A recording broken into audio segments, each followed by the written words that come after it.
আসসালামু আলাইকুম প্রিয় দর্শক মন্ডলী এবং ভেনিস এবং ইতালিতে বসবাসরত আমাদের বাংলাদেশি ভাই বোনেরা, আমাদের আজকে উইজির পক্ষ থেকে আমাদের সম্মানিত একজন মানবাধিকার কর্মী এবং সমাজসেবী, আমাদের সবাই পরিচিত মুখ মোহাম্মদ সৈয়দ কামরুল ভাইকে আমরা সংক্ষেপে আমরা যাকে সারোয়ার ভাই নামে চিনি, আমরা অনেক আমন্ত্রণ জানাচ্ছি যে আমাদের বিভিন্ন ধরনের সমস্যা, যেহেতু উনি কমিউনিটির কাজ করেন, সামাজিক কাজ করেন এবং মানবাধিকার কর্মী এবং এখানের স্থানীয় প্রশাসনের সাথে দীর্ঘদিন কমিউনিকেশন করে আমাদের ভাইদের জন্য, আমাদের বাংলাদেশিদের জন্য বিভিন্ন সমস্যার সমাধান করে থাকেন। তাই আমাদের ভাইদেরকে আজকের উনি আমাদের মেহমান এবং ওনাকে আমি কিছু প্রশ্ন করব যে আমাদের এখন বর্তমান কি অবস্থা, আমাদের যে জনগোষ্ঠী, আমাদের বাংলাদেশি এবং কি করণীয় সে আলোকে। তো আমাদের সারোয়ার ভাইকে আমরা আমন্ত্রণ জানাচ্ছি উজির পক্ষ থেকে। তো আপনাকে আমন্ত্রণ এবং উজির পক্ষ থেকে স্বাগতম। যে সারোয়ার ভাই, আমরা আজকে আমাদেরকে কিছু প্রশ্ন করব, যেহেতু আপনি দীর্ঘদিন বাংলাদেশিদেরকে নিয়ে কাজ করেন এই ভেনিস সহ আমাদের আশেপাশের ডিস্ট্রিক্টে। যে কারণ আমি ইমিগ্রেশনের কাজ করার কারণে দেখি যে বিভিন্নভাবে বিভিন্ন সমস্যা জর্জরিত। সে আপনার এক্সপিরিয়েন্স থেকে, যেহেতু আপনি দীর্ঘদিন আমাদের এইসব সমস্যাগুলো সমাধান করতেছেন এবং আমরা যখন আসছি 2003-এ তখনও দেখছি যে আমাদেরকেও অনেক সমস্যার সমাধান আপনারা করে দিচ্ছেন। আজকে দীর্ঘ প্রায় 20 বছর ধরে আপনাকে দেখা যে আমাদের কমিউনিটি নিয়ে কাজ করতেছেন, আমাদের কমিউনিটির জন্য বিভিন্ন সমস্যার সমাধান করতেছেন। তো আসলে আপনার দৃষ্টিকোণ থেকে আমাদের মেইন কি কি সমস্যাগুলো? আসসালামু আলাইকুম। আজকে আমাকে আমন্ত্রণ জানানোর জন্য ধন্যবাদ জানাচ্ছি। আর আসলে আমাদের কমিউনিটির যে সমস্যাগুলা, এগুলা আগে কম থাকলেও এখন জনবহুল হওয়ার কারণে আমাদের সমস্যাটা অনেক বেশি। ধরেন পারিবারিক যদি সেক্টরটা ধরেন, যে আমাদের যারা পারিবারিকভাবে পরিবারের ভিসা নিয়ে আসছেন ছেলে মেয়েদেরকে বা তার পরিবারকে, এখানে আমাদের মূল যে সমস্যাটা হয় এটা আমাদের বাসার সমস্যা। দেখা যায় আমাদের লোকদের পরিমাণ এতই বাড়ছে ইদানিং, এই কোভিডের পরে আমাদের বাসার সংখ্যা নগণ্য, কিন্তু আমাদের জনগণ প্রচুর। তো ইন্টিগ্রেশনের জন্য যে জিনিসটা দরকার, এটা হলো সর্বপ্রথম যে এখানে আসার সাথে সাথেই আমাদের পরিবারগুলোকে বা তাদের ছেলেমেয়েদেরকে অন্তত ইটালিয়ান ভাষাটা খুব তাড়াতাড়ি শিখানো। কারণ না হলে এই দেশে কিন্তু আমাদের বসবাস করা বা স্কুল কলেজে আমাদের ছেলেমেয়েদেরকে দেয়া বা আমাদের কোনো অফিস আদালতে কোনো কাজ করার জন্য যে জিনিসটা দরকার, এটা সর্বপ্রথম ইটালিয়ান ল্যাঙ্গুয়েজটা আমাদের যথাসাধ্য শেখা উচিত সকলের। তাহলে সারোয়ার ভাই, আপনি যে সমস্যার কথা বলছেন সবচেয়ে হলো ল্যাঙ্গুয়েজটা। তো আমাদের ল্যাঙ্গুয়েজটার জন্য আপনি তো দীর্ঘদিন ধরে একটা স্কুল নিয়ে আসেন এবং স্কুল নিয়ে আপনি চেষ্টা করতেছেন আমাদের সংস্কৃতি এবং ইটালিয়ান ভাষাকে সমন্বয় করে আমাদের যে বাচ্চা বা বিভিন্ন ফ্যামিলি যারা ভাষা কম জানে তাদেরকে সামনের দিকে নিয়ে যেতে। তো এতে আপনার কি এক্সপিরিয়েন্স বা আপনি কি উদ্যোগ নিয়েছেন বা আপনার উদ্যোগের মধ্যে কি কি পেয়েছেন এবং এর মধ্যে কি করণীয় আমাদের? এই আসলে আমরা যে স্কুলটা খোলা হয়েছে এটা আসলে 2006 সন থেকে, তো প্রায় 19 বছর স্কুলটা চলছে। এখানে আমাদের বাংলা ভাষা যে সমস্ত ছেলেমেয়েরা আছে যারা ইটালিতে জন্মগ্রহণ করছে, তারা অনেকেই বাংলা ভাষাটা বলতে পারে না বা লিখতে পারে না, তাদেরকে বাংলা ভাষা শেখানো হয়। এবং সবচাইতে যেটার উপরে আমরা বেশি গুরুত্ব দেই এটা হলো ইটালিয়ান ল্যাঙ্গুয়েজটার উপরে। কারণ ইটালিয়ান ল্যাঙ্গুয়েজটা আমাদের যারা অ্যাডাল্ট, যারা বাংলাদেশ থেকে আসছে, তাদের যদি ইটালিয়ান ভাষা শেখানো না হয়, কর্মক্ষেত্রে তাদের অনেক সমস্যা হয় এবং কর্মটা অনেক ল লেভেলের হয়।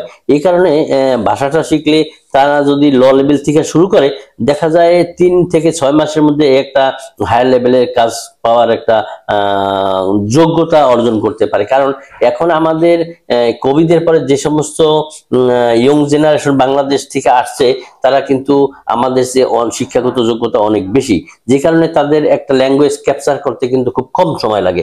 তাহলে আমি দেখলাম যে আসলেই এই ল্যাঙ্গুয়েজ কোর্সগুলো হওয়ার কারণে এরা অনেকেই ভালো ভালো জবে কিন্তু ইন করছে। ইদানিং আপনি দেখবেন হোটেল বা আপনার কোনো ফ্যাক্টরি, এই সমস্ত সেক্টরে আমরা যে লেভেল নিয়ে আগে কাজ করছি, আমরা কিন্তু এই লেভেলে এখন আর নাই। আমাদের লেভেলটা কিন্তু একটা পরিবর্তন হচ্ছে এই ল্যাঙ্গুয়েজ শেখার কারণেই। প্রিয় দর্শক মন্ডলী, যে আমাদের আসলে যে মেইন সমস্যাটা, যেটা হলো ভাষাগত সমস্যা, ভাষাগত সমস্যার কারণে আমরা ডাক্তারদের কাছে সঠিকভাবে বলতে পারি না আমাদের কি অসুখ। আমরা যখন সৌজন্য ঋণ করতে যাই সেটার জন্য আমরা বলতে পারি না, যখন পুলিশ আমাদেরকে প্রশ্ন করে যে এই জিনিসগুলো আমাদের সারোয়ার ভাই আমাদেরকে বললো যে ভাষাগত। তাই আমি অনুরোধ করব এবং আমাদের সারোয়ার ভাইয়ের এক্সপিরিয়েন্স থেকে আমরা আপনাদেরকে অনুরোধ করব অবশ্যই যেন বাবা মা সহ আপনারা যারা নতুন আসেন তাদেরকে বলবো আগে ভাষা শিখুন। ভাষা শিখলে সবকিছু আপনার জন্য সহজ হয়ে যাবে। তারপর আমাদের সারোয়ার ভাই আবার আরেকটা জিনিস বলছে, যখন আসে আমাদের বাসা, বিশেষ করে আমাদের ঘরের সমস্যা, তো সারোয়ার ভাই আমরা ঘর পাওয়ার জন্য আমাদের কি কি আপনার এক্সপিরিয়েন্স থেকে কি কি পন্থা অবলম্বন করলে আমরা বাড়ি পেতে পারি বা একটা অ্যাপার্টমেন্ট নিতে পারি, ভাড়া নিতে পারি বা ক্রয় করতে পারি?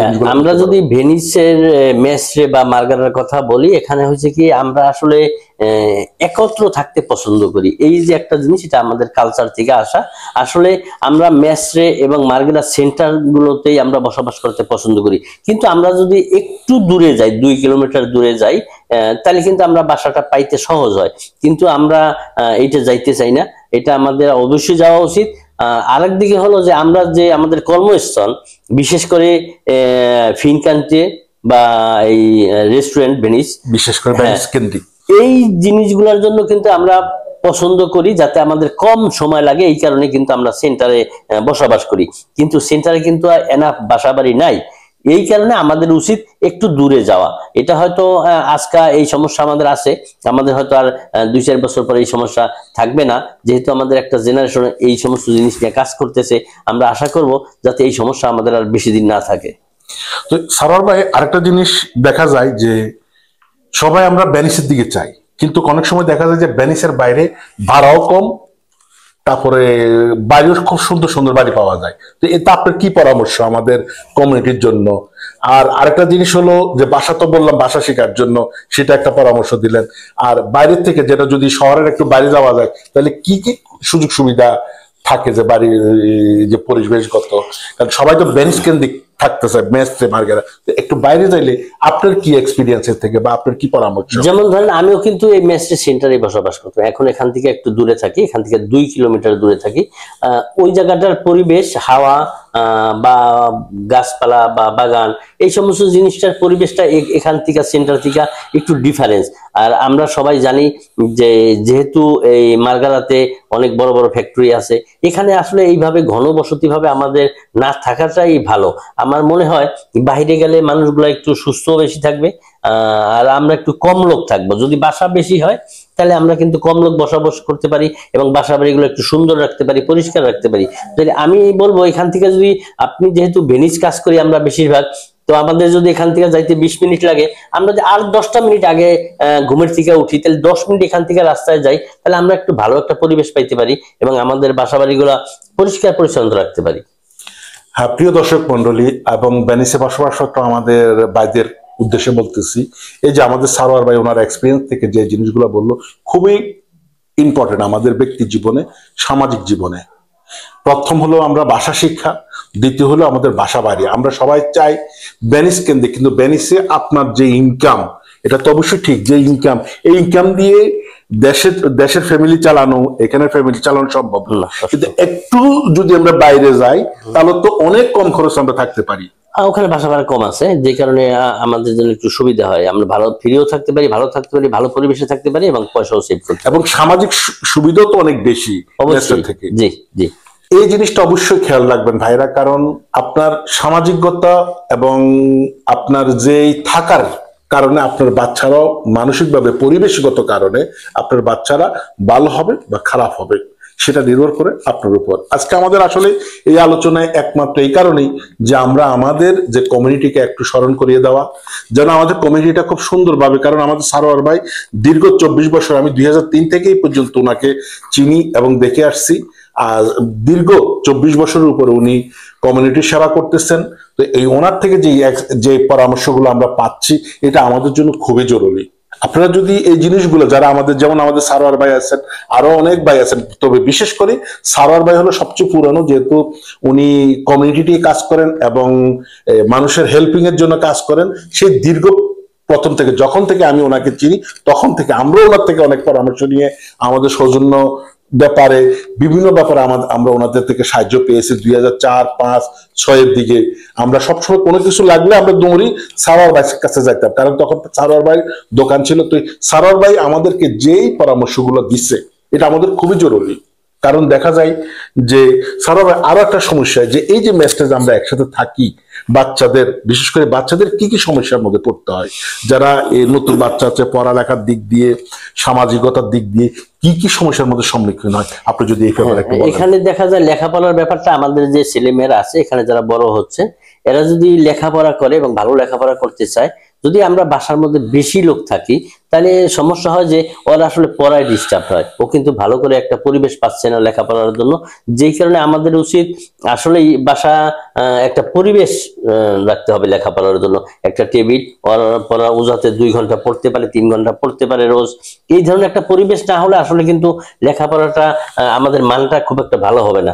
আর বিশেষ করে যারা এখানে বড় হচ্ছে, এরা কিন্তু একটা সমস্যায় ভুগছে, এইটা যে এরা কিন্তু অনেক সময় ছুটির দিন উইকেন্ডে কিন্তু এরা বন্ধু বান্ধবের বাসায় বেড়াতে যায়, কিন্তু এরা কিন্তু কোন সময় এদের বন্ধু বান্ধব ইনভাইট করতে পারতেছে না বাসায়, কারণ আমাদের বাসাটা কিন্তু ওই পরিবেশে থাকে না সব সময়। যে কারণে আমি সবাইকে অনুরোধ করব যে আমরা বাসা বাড়িটা যাতে একটু পরিষ্কার রাখি, এবং ছেলে মেয়ে যাদের বড় হচ্ছে তাদেরকে জানে ও লেখাপড়ার একটা পরিবেশ সৃষ্টি করি বাসাতে। প্রিয় দর্শক মন্ডলী, আমাদের যে বাচ্চাদের ব্যাপারে যে পরামর্শ আমাদের সারোয়ার, আসলে এটা খুবই বাস্তব সত্য। সবচেয়ে দুঃখের বিষয় হলো যে আমরা ইউরোপে থাকি, এবং ইউরোপের ওয়ার্ল্ডের একটা প্রথম শ্রেণীর দেশে আমরা থাকি, এবং এই ভেনিস সিটি ওয়ার্ল্ডের কয়েকটা সিটির মধ্যে একটা। কিন্তু তারপরে সারোয়ার ভাই দেখা যায় ছেলেরা এই ইউরোপে থাকার পরও তারা না কলেজ শেষ করে, না সুপার ইউনিভার্সিটি শেষ করে, না পড়ালেখা শেষ করে। পরবর্তী দেখা যায় যে অথচ এত কিছু সুযোগ, ভালো ব্রেন থাকার পরও শেষমেশ দেখা যায় যে চাকরির জীবনে অপেরা হিসাবে। এই ব্যাপারে আপনার কি পরামর্শ, ছেলেরা কিভাবে সামনের দিকে যেতে পারবে? এটা যদি আমাদের সেকেন্ড জেনারেশন হয়, যারা মনে করেন বাংলাদেশ থেকে বড় হয়ে আসছে, বিশেষ করে 12, 14, 15 বছর বয়স, তারপর ইটালিতে আসছে, তাদের বেলায় একটু কঠিন ভালো একটা শিক্ষা নেওয়া। এই কারণে যে আসলে এরা কিন্তু শিক্ষার যে শুরুটা, ওই সময়টা কিন্তু বাংলাদেশেই পার করে আসছে। আপনার যদি ফ্যামিলি আনতেই হয় এখানে, বা ফ্যামিলি বসবাস করতেই হয়, তাহলে আপনি আগেই নির্ধারণ করুন যে আমি এখানেই বসবাস করব। আপনি যদি 2 দেশে বসবাস করেন তাহলে কিন্তু একটা সমস্যার সম্মুখীন হয় এই আমাদের প্রজন্মটা। আর যারা এই জায়গায় বড় হচ্ছে, ছোট সময় থেকে আসছে বা এই জায়গায় জন্মগ্রহণ করছে, এদেরটা একটু ডিফারেন্স। এরা লেখাপড়ায় মোটামুটি ভালো, এবং এরা কিন্তু এই জায়গার আইন কানুন গুলা খুব ভালো রেসপেক্ট করে। আর বিশেষ করে আমাদের যে যারা বড় হয়ে বাংলাদেশ থেকে আসছে, যাদের বয়স 14, 15, 16-র মধ্যে আছে, এরা কিন্তু এই দেশের আইনটা মানতে চায় না। এরা আমাদের দেশের যে পরিবেশটা, এবং এরা অ্যাগ্রেসিভ, মানে এরা সব সময় মানুষের সাথে মানুষের কথার উত্তর, দুর্ব্যবহার, এইগুলো কিন্তু তাদের মধ্যে আমরা বেশি দেখি। আর এদের থেকে আমাদের এখানে যারা বড় হচ্ছে এরাও কিন্তু শিখছে এই জিনিসগুলা। কাজেই আমি আশা করব যাতে এদের যারা গার্জিয়ান আছেন তারা যাতে এদেরকে অনুকূলে রাখেন। বিশেষ করে অনেক যারা দেশ থেকে আসছে ছেলেমেয়েরা, এরা কিন্তু স্কুল কলেজ ফাঁকি দেয়। কাজে এটা আপনি যদি একটু স্কুল কলেজের সাথে একটু সুসম্পর্ক না রাখেন, যোগাযোগ না রাখেন, তাহলে বুঝতে পারবেন যে আসলে কোন জায়গায় আমাদের সমস্যাটা। এই কারণে কিন্তু আমার শিক্ষাগত যে সমস্যাটার কথা বলছি আমরা, যে এরা কেন কর্মক্ষেত্রে লেগে যায়, এই কারণে লেগে যায় যে দেখা যায় ছেলে মেয়েটা পিতামাতার অনুকূলে নাই।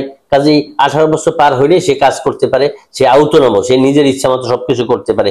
এই জায়গাটায় আমরা যারা গার্জিয়ান আছি, আমরা যারা পিতামাতা আছি, এরা কিন্তু আমাদের অনুকূলে রাখতে পারছি না। কাজেই ছোট থেকেই এদেরকে অনুকূলে রাখার চেষ্টা করব আমরা সবাই, এবং আমি সকলকে অনুরোধ করব সবাই যাতে অন্তত ছোট থেকে একটা সুশিক্ষা দিয়ে আসে ছেলে মেয়েদেরকে। সারোয়ার ভাই, এখানে সবচেয়ে যেটা বড় সমস্যা, যে ছেলে মেয়েদেরকে যেমন কোনো আঘাত বা রাগারাগি করে কোনো কিছু করা সম্ভব নয়, সেটা ইসলামের দিক দিয়েও কি আর এখানের আইন দিক দিয়েও কি হয়, যে সম্মুখীনটা হয় অনেক সময় দেখা যায় বাবা মা বাচ্চাদেরকে টাইট দেয়, রাগারাগি করে, পরে বাচ্চা কি করে, যাইয়া কমনের রাষ্ট্রে চলে যায়। এরকম একটা দুর্ঘটনা হয়েছে, বেশ কয়েকটা দুর্ঘটনা রয়েছে, আমি নাম নিচ্ছি না। তো এর পরিপ্রেক্ষিতে আসলে আপনি আপনার ইসলামের আলোকে এবং ইয়ার আলোকে কিভাবে করলে ছেলেগুলা সুন্দর করে বুঝবে যে এটা খারাপ, এটা ভালো না, তাহলে আমরা যদি আমাদেরকে এই পরামর্শ একটু দিতেন এই ক্ষেত্রে হলো যে আমাদের যারা বাচ্চারা আছে, ছোট ছেলে মেয়েরা আছে, তাদেরকে যত ভালোবাসবেন তত আপনার কথা শুনবে। এটাই কিন্তু বাস্তব, এটাই কিন্তু নিয়ম। আপনি যখনই তার উপরে চড়াও হবেন বা রাগ হবেন বা তার গায়ে হাত তুলবেন, তখন কিন্তু সে অনেক জিনিসটা আপনার অনুকূলে থাকবে না। তখন একটা বয়স হয়ে যাবে, 12-14 হয়ে যাবে, সে যখন জানতে পারবে এই দেশের আইন অনুসারে আপনার কি কি সমস্যা হইতে পারে, আপনাকে কিন্তু ওই ধরনের সমস্যার কথা বলবে। কাজেই আমি যারা এখানে গার্জিয়ান পিতামাতা আছেন, বাচ্চাদের গায়ে হাত তুলবেন না। হাত তোলা পুরো আইনগতভাবে অপরাধ। আর আমাদের এখানে কিন্তু এই কোভিডের পরে বেশ কিছু ফ্যামিলিতেই সমস্যা দেখা গেছে, এই সমস্যাগুলো। তো আমি অনুরোধ করবো পিতামাতাকে, যারা এই গার্জিয়ান গুলো আছেন, তারা কোনো সময় বাচ্চাদের গায়ে হাত তুলবেন না এবং হাত তোলার চেষ্টাও করবেন না। আপনারা ভালোবাসা এদেরকে শাসন করতে চেষ্টা করবেন, তাহলে আপনি অবশ্যই সাকসেস হবেন এবং বাচ্চারাও আপনাকে ভালোবাসতে শিখবে। যেহেতু স্যার আপনি ইসলাম সম্পর্ক মোটামুটি অনেক ভালো জানেন, মসজিদের সাথে জড়িত, তো এই যতটুকু আপনার ইসলামের মধ্যে এই ব্যাপার কি বলা হয়েছে বাচ্চাদেরকে মানুষ করা? এটা আমাদের ধর্মে, আর শুধু আমাদের ধর্মে না, সব ধর্মেই কিন্তু এটা বলে। আমাদের ইসলাম ধর্মে তো আছেই, এবং সব ধর্মেই বলে আপনি আদর করে কিন্তু ভালোবাসা সবকিছুই করা সম্ভব। এই বাচ্চাদেরকে যত ভালোবাসবেন দেখবেন আপনার অনুকূলে থাকবে, যত ভালোবাসবেন আপনার কাছে দৌড়ে আসবে। আর আপনি যদি রাগান্বিত হন বা আপনি যদি তার গায়ে হাত তুলেন, তাহলে কিন্তু দূরে থাকার চেষ্টা করবে। কাজে একটা বয়স যখন আসবে, যখন সে সাহিত্য শাসিত থাকবে, তার মানে 18 পূরণ হবে, তখন কিন্তু সে আর আপনার কথা শুনবে না, আপনার অনুকূলে থাকবে না।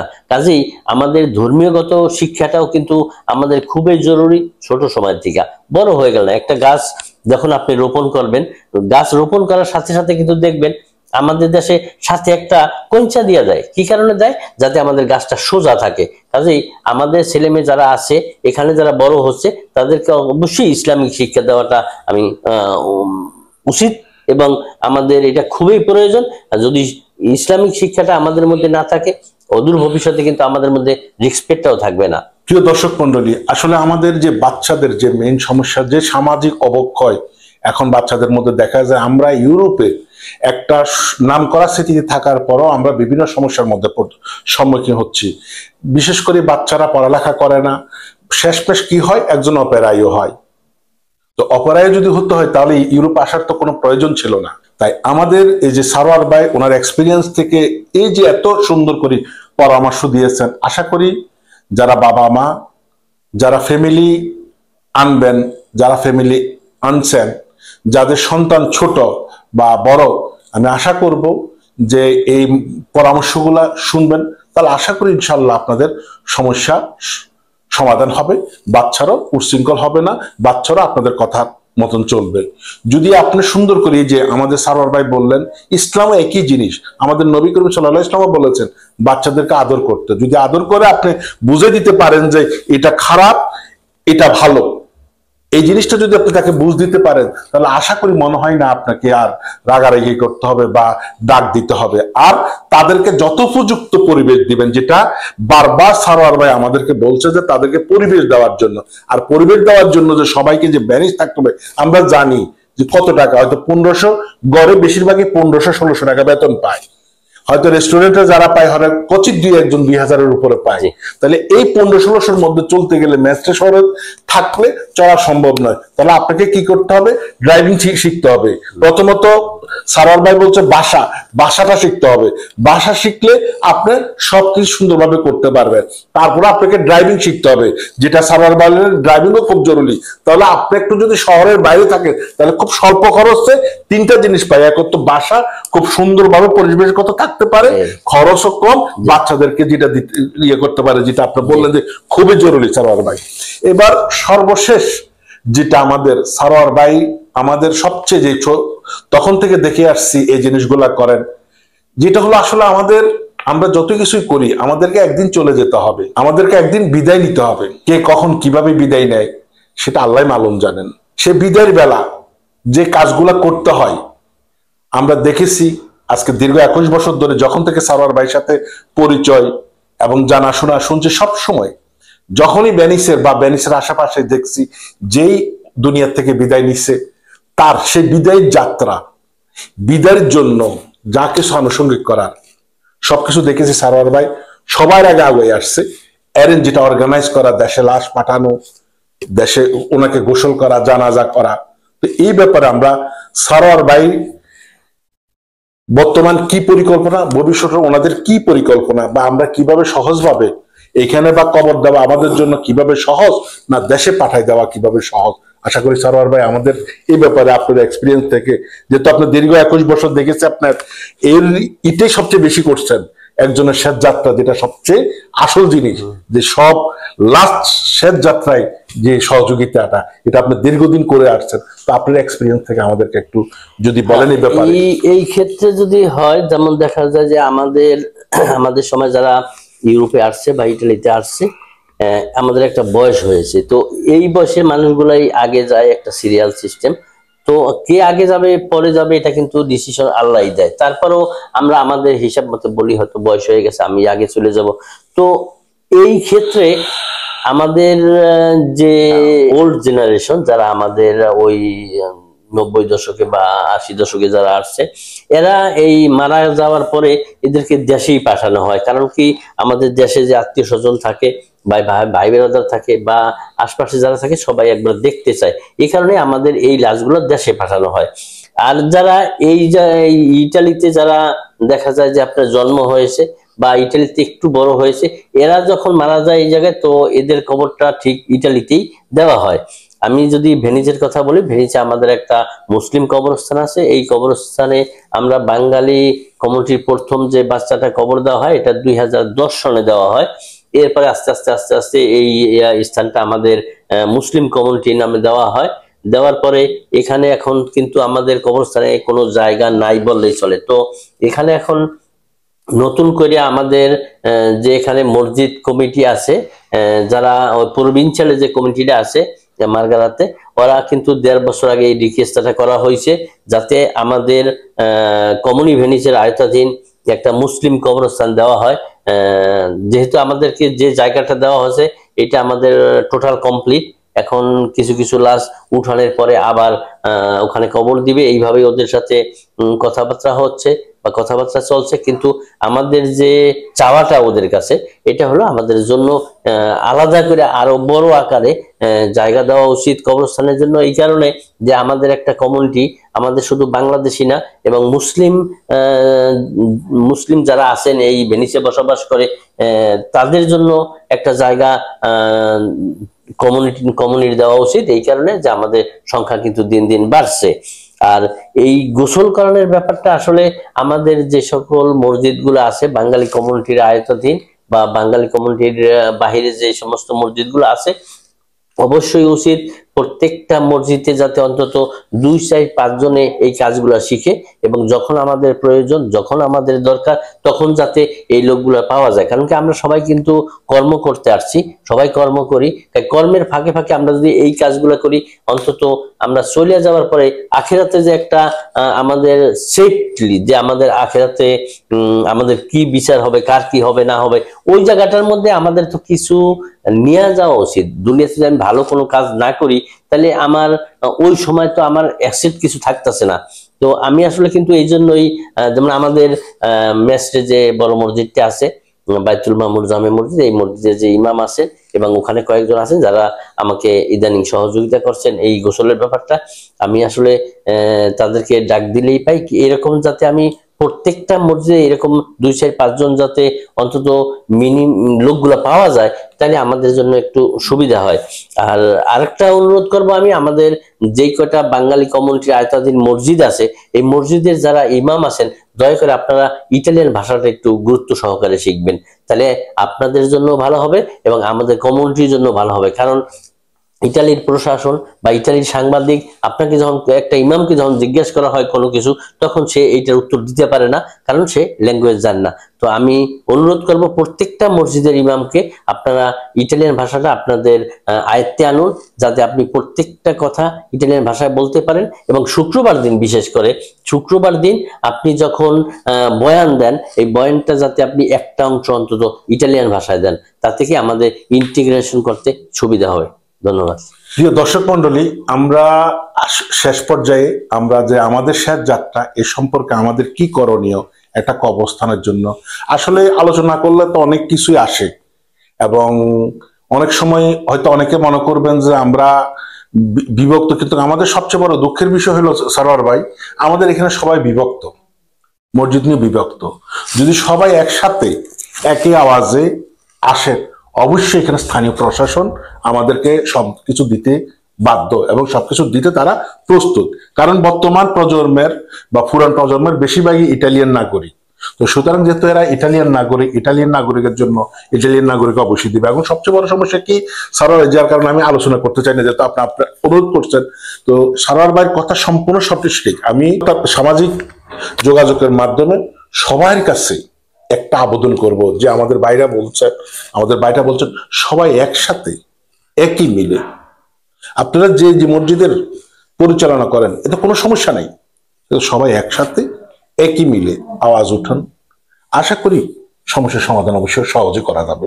জি অবশ্যই আমাদের উচিত কমিউনিটির একত্র হওয়া এবং আমাদের যে প্রবাসীদের যে অধিকার, এই অধিকারগুলো আদায় করার জন্য অবশ্যই আমাদের একত্রিত হওয়ার বিকল্প নেই। একত্রিত হওয়া খুবই জরুরি আমাদের কমিউনিটি। আশা করব সবাই এই দিকে খেয়াল রাখবেন। ছোটখাটো অনেক ঝামেলা আমাদের কমিউনিটির মধ্যে থাকতেই পারে, হইতেই পারে, এটা স্বাভাবিক, কিন্তু আমরা যাতে বৃহত্তম স্বার্থে যাতে আমরা একত্রিত হই এবং একত্র হয়ে যাতে কাজগুলো করি, এই অনুরোধ থাকবে আমাদের কমিউনিটির উপরে। সারোয়ার ভাই, আমি আরেকটা জিনিস ভুলে গেছিলাম, যেটা আমাদের আসলে সবচেয়ে বড় জরুরি, যে ডকুমেন্টস গুলো আমরা যে লিগালাইজেশন করি, এই জন্য আমাদেরকে এম্বাসিতে যেতে হয়। আবার বাংলাদেশে অনেক এম্বাসি বাংলাদেশে নাই, ইউরোপের। তো এই জন্য যে জিনিসটা আইন আছে, যেটা আমি ক্যাম্পেইন শুরু করছি, যেটাকে আপস্তিলাত বলে, 1968 সালের 5 অক্টোবরের যে আইনটা জাতিসংঘের মাধ্যমে, এটাতে আপনার 154 দেশ সিগনেচার করছে। ইদানিং গত 2 বছর আগে সৌদি আরব সিগনেচার, যেখানে সবচেয়ে আমাদের এই প্রবাসী ভাইয়েরা বেশি। আর ইউরোপে তো সব দেশে আছে, আমেরিকা, কানাডা আছে, অস্ট্রেলিয়া আছে, নিউজিল্যান্ড আছে, সাউথ আমেরিকা আছে, তারপরে আপনার মালয়েশিয়া আছে। তো এখন এই জন্য আপনার কাছেও আমার একটা অনুরোধ, যেহেতু আপনি বিভিন্ন কাজ করান, বিভিন্নভাবে সবার সাথে যোগাযোগ, এই ব্যাপারে একটা আওয়াজ উঠানো। কারণ যদি আমাদের বাংলাদেশ গভর্নমেন্ট যদি আপস্তিলাত কনভেনশনে যদি যোগ দেয়, তাহলে সার্টিফিকেট গুলো লিগালাইজেশনের জন্য না আমাদের মিলানো যাওয়া লাগবে, না দেশে আমাদের অ্যাপয়েন্টমেন্ট দিয়ে এম্বাসিতে যাওয়া লাগবে। আবার অনেক এম্বাসি বাংলাদেশে নাই, তো ডিসি অফিস থেকে করে দিল, সেটা এখানে বেশির থেকে বেশি এখানে যায় ট্রাইব্যুনালে থেকে অথবা পেবিত্তর থেকে একটা সে দেশকে মার্কা দিয়ে বলে অ্যাটাস্টেড বা সাপোস্ট। এই ব্যাপারে আমি আপনার সহযোগিতা কামনা করি সারোয়ার ভাই, কারণ এটা খুবই জরুরি, বিশেষ করে আপস্তিলাত লিগালাইজেশনের জন্য। কারণ প্রচন্ড সমস্যার সম্মুখীন হতে হয়। অনেক কাগজ আবার এখানের এম্বাসিতে করিয়ে আনলে পেপিত্তর অ্যাকসেপ্ট করে না। আবার এখন দেশের যে অবস্থা, আপনার এই ইটালিয়ান এম্বাসি, আমাদের কথাই বলতেছি, যে অ্যাপয়েন্টমেন্ট পেতে পেতে অনেক সময় স্কাদেন্সে চলে যায়। তো আপনার ব্যাপারে, আপনার মাধ্যমে আমি সারা বাংলাদেশে, এই ইটালিতে বসবাসরত এবং সারা দুনিয়াতে যেখানে আমরা প্রবাসী, প্রায় 2 কোটির উপরে প্রবাসী আছি, সবার কাছে আমাদের আবদার থাকবে এই ব্যাপারে আওয়াজ উঠানোর জন্য, যাতে এই জিনিসটা আমাদের বর্তমান গভর্নমেন্টের কানে যায় এবং গভর্নমেন্ট যেন এটার এই কনভেনশনের জন্য সিগনেচার করে। না, সুন্দর একটা আওয়াজ তুলছেন আপনি, যেটা আমাদের প্রবাসে যারা আমরা আছি বিভিন্ন দেশে, ইউরোপ ছাড়া আপনার মিডল ইস্ট সহ আমেরিকা, কানাডা, যারাই আমরা প্রবাসে আছি, সকলেরই উচিত এই ব্যাপারে আসলে একটু আওয়াজ তোলা। এর সাথে সাথে আরেকটা জিনিস আমি অ্যাড করতে চাই, যে বিশেষ করে পাসপোর্টটা। আর আমাদের কিন্তু প্রবাসে এখন কিন্তু লক্ষাধিক বাংলাদেশি আছেন যাদের পাসপোর্ট রিনিউ করা নাই, রিনিউ করতে পারতেছে না, বা জমা দিছে ডেলিভারি পারছে। ইটালি এবং সৌদি আরব বা আপনার মালয়েশিয়া, অনেক দেশে এটি সমস্যাটা চলছে আমাদের। কারণ হচ্ছে ডকুমেন্টের ব্যাপারটা। ধরেন আমি যদি ইটালির কথা বলি, ইটালিতে দেখা যায় আমার পাসপোর্টটার ভ্যালিড শেষ হয়ে গেছে, কিন্তু পাসপোর্টটা আমার ডকুমেন্টটা রিনিউ করতে পারতাছি না। কারণ পাসপোর্ট যদি আমার ভ্যালিড না থাকে, তাহলে আমি ওইটা করতে পারতাছি না। আমার যদি কাজের কন্ট্রাক্ট হয়, কাজের কন্ট্রাক্টের ব্যাপারে ওই একই সমস্যা। আমার যদি পাসপোর্টটা ভ্যালিড না থাকে, আমার কাজের কন্ট্রাক্টটা করতে পারছে না। এটা শুধু আমাদের ইটালিতে না, এটা মালয়েশিয়া এবং মিডল ইস্ট সহ আমাদের লক্ষাধিক ভাইয়েরা কিন্তু আমাদের ডকুমেন্টস হারাতে যাচ্ছে। এই কারণে যে ডকুমেন্টসটা যদি আমাদের পাসপোর্টটা রেনু না থাকে তাহলে আমাদের কিন্তু এই ডকুমেন্টসটা রেনু হচ্ছে না। এই ব্যাপারে আমাদের বাংলাদেশি সরকারের উচ্চ পর্যায়ের দৃষ্টি আকর্ষণ করছি, যাতে আমাদের এই সমস্যার সমাধানে একটু নজর দেন। ধন্যবাদ। প্রিয় দর্শক, প্রিয় এই সোশ্যাল মিডিয়ার মাধ্যমে আমি বর্তমান বাংলাদেশ সরকারকে দৃষ্টি আকর্ষণ করছি, আমাদের যে মানবাধিকার কর্মী দীর্ঘ এক্সপিরিয়েন্স থেকে আমাদের এই সারোয়ার ভাই এই কথাগুলো বলছেন। আমরা যেহেতু বর্তমান রেমিটেন্সের মাধ্যমে দেশ টিকিয়ে আছে, আমি আবার বলবো রেমিটেন্সের কারণে এখনো দেশ টিকিয়ে আছে। এই রেমিটেন্স যোদ্ধাদের জন্য আমাদের বর্তমান সরকার খুবই আন্তরিক।